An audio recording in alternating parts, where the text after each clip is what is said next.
안녕하세요. 팔달로입니다.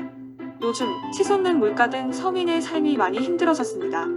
가뜩이나 어려운 살림살이 나라에서는 생활이 어려운 저소득 근로자 등을 돕기 위한 지원 제도를 마련해 혜택을 주고 있는데요. 오늘은 근로자 장려금 제도를 주제로 말씀드려 볼까 합니다. 내용을 잘 알아두신다면 유용한 정보가 될 것이라는 생각을 합니다.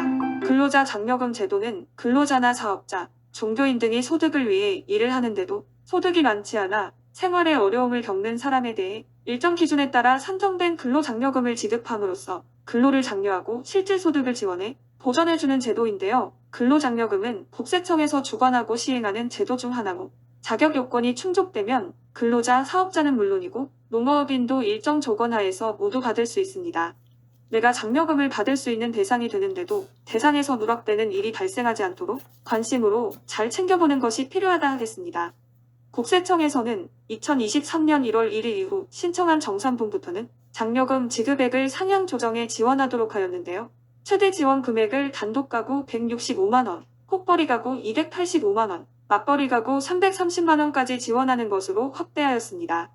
우선 장려금을 지급받기 위해서는 먼저 가구원 요건 등 몇 가지 자격이 필요한데요. 장려금을 신청할 수 있는 자격으로 첫째 가구원 요건, 둘째 소득 요건, 셋째 재산 요건을 모두 충족해야 하고 한 가지 더, 신청을 배제하는 경우가 아니어야 합니다.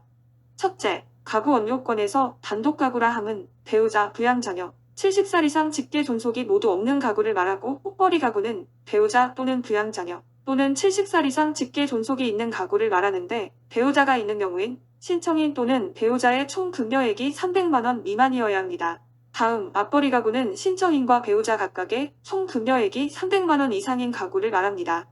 배우자는 법률상 배우자를 말하는 것이고 사실혼 관계에서의 배우자는 해당이 안 됩니다. 부양자녀는 18세 미만의 자녀를 말하며 입양된 사람을 포함하고 부양자녀의 연간 소득 금액 합계액은 100만원 이하여야 합니다. 그리고 70살 이상 직계 존속의 연간 소득 금액 합계액은 100만원 이하여야 자격이 됩니다. 또한 주민등록표상 동거가족으로 거주자의 주소에서 생계를 함께하여야 합니다. 두 번째, 소득 요건에서 총소득 기준 금액은 근로소득, 사업소득, 종교인소득, 이자 배당연금, 기타 소득 모두를 합하여 단독 가구는 2,200만원, 혹벌이 가구 3,200만원, 맞벌이 가구 3,800만원일 때 대상자가 됩니다. 만약 배우자가 있는 혹벌이 가구, 맞벌이 가구라면 연간 부부 합산 총소득 합계액이 위에서 말한 기준 금액 미만이어야 합니다. 총 급여액 등이라 함은 근로소득과 사업소득, 종교인소득이 모두 포함된 것을 말하고 지급할 장려 금액은 총 급여액을 기준으로 결정하게 됩니다. 사업소득에 대해서는 업종별 조정률을 적용하여 소득액을 산정하는데요. 도표에서 보시는 것처럼 도매업을 비롯한 10개 항목에서 항목별로 20%에서 90%까지의 비율로 조정해 책정하고 있습니다. 세 번째, 재산 요건은 2022년 6월 1일 현재로 가구원 소유 재산 합계액이 2억 4천만원 미만이어야 하는데요. 주택, 토지, 건축물, 승용자동차, 전세금, 금융자산, 유가증권, 회원권, 부동산을 취득할 수 있는 권리 등 모든 가액을 합친 총합계액이 2억 4천만원 미만이라는 것이며 이 경우 부채는 감액하지 않습니다. 마지막으로 장려금을 지급받기 위해서는 장려금을 신청하지 못하는 신청 제외자에 해당되지 않아야 하는데요. 소득 요건과 재산 요건을 모두 충족한다 하여도 대한민국 국적을 보유하지 아니한 사람은 신청할 수 없으나 예외를 두어 대한민국 국적을 가진 사람과 혼인한 사람, 대한민국 국적을 보유한 부양 자녀가 있는 사람은 장려금을 신청할 수가 있습니다. 두 번째, 다른 거주자의 부양 자녀인 사람과 전문직 사업을 영위하고 있는 사람 역시 신청할 수 없습니다. 이상, 장려금을 신청할 수 있는 자격 요건으로 가구원 요건, 소득 요건, 재산 요건을 모두 살펴보았는데요. 이번에는 근로장려금을 나눠 받게 되는 단기 신청에 대해서도 잠시 알아보겠습니다. 단기별 지급 신청은 신청할 수 있는 자격이 되어야 하는데요. 신청 자격으로는 먼저 2022년에 근로소득이 있는 거주자로서 근로장려금 신청 자격이 충족되어야 하며 두 번째, 하반 기본 지급 및 정산 시에 2022년에 부부합산 총소득이 기준 금액 미만이고 2022년 6월 1일 현재 가구원 모두의 재산 합계액이 2억 4천만원 미만이어야 합니다. 근로장려금 반기 신청 시 지급액 산정은 상반기 신청자는 상반기 총 급여를 12개월로 환산하여 산정하며 하반기 신청하는 사람은 상반기와 하반기의 총 급여를 합산하여 근로장려금 지급액을 산정합니다. 반기별 지급액은 산정된 금액에서 35%를 지급해주는데 소득기속연도 다음 연도 5월에 정기 신청했을 때의 지급액과 비교하여 정산을 하게 됩니다. 끝으로 근로장려금 신청은 어떻게 하는지 방법이 궁금하실 텐데요. 신청하는 방법은 모바일이나 서면으로 안내문을 받은 경우와 안내문을 받지 않은 경우 두 가지가 있습니다.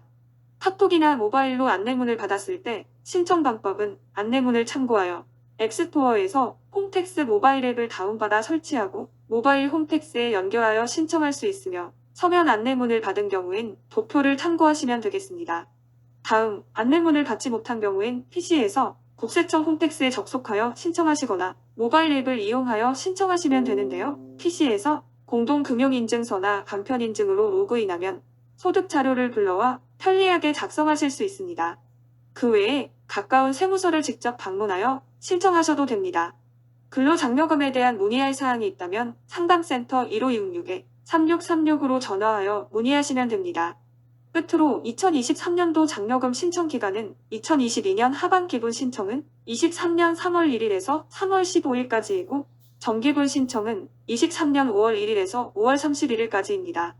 그리고 2023년 상반기분 신청은 23년 9월 1일에서 9월 15일까지이며 2022년도 기한 후 신청은 23년 6월 1일부터 11월 30일까지가 기한이므로 참고하시면 되겠습니다.